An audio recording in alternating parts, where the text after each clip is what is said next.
Brought to you by Alman Auctions, the worldwide leader in antique tractor auctions. What I'm going to do is turn the gas on here and give it just a second to get to the carburetor. Here we go.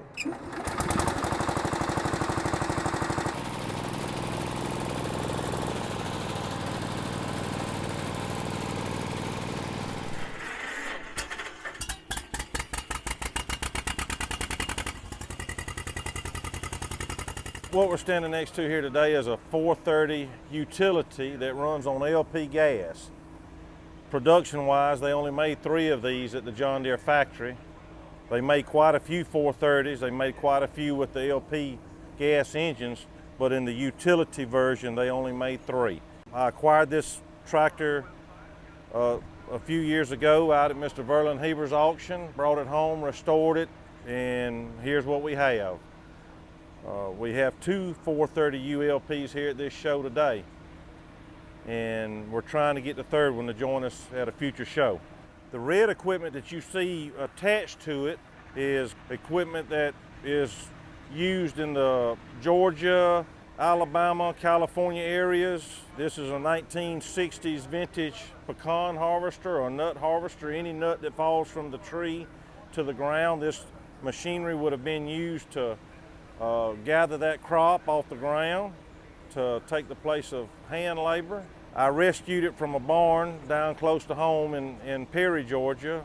I'm from Perry. The machine was in Fort Valley, Georgia, right in the heart of pecan country. I restored it here recently, and I thought it would be real neat to couple it with this tractor and bring it up here to the show to give folks something to look at.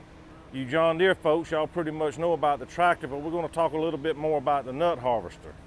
Continental Moss Gordon, the manufacturer of this nut harvester, their claim to fame was cotton gins. They produced cotton gins in Prattville, Alabama. And in the early 60s, they decided they would diversify a little bit, and they got into the nut harvester production side of things. What they came up with was a red squirrel nut harvester. After about 2 or 3 years of producing this machinery, they didn't make many of them. I only know of one other one out there. After y'all view this, there may be more to surface. But Continental Moss Gordon, they did not produce this machine very long. This harvester could be mated or matched up with numerous other makes and types of tractors. Everything you see in red is powered. All the belts, everything is powered by this 12-volt Wisconsin engine. 12 horsepower Wisconsin engine. It runs all the pickup bars, the conveyor belts, the fan, the other conveyor belt. The only thing the tractor does is propel it through the orchard, and the tractor provides hydraulics to raise and lower this head out front and to raise and lower the hopper at the rear that the nuts accumulate in.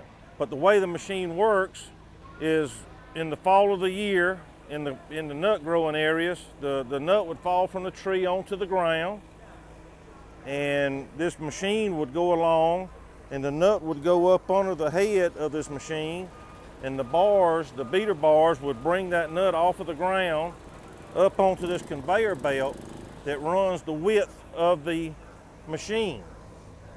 It would bring that nut from this side over to this side and gravity drop into this other conveyor belt and make its way back up and drop down into the hopper.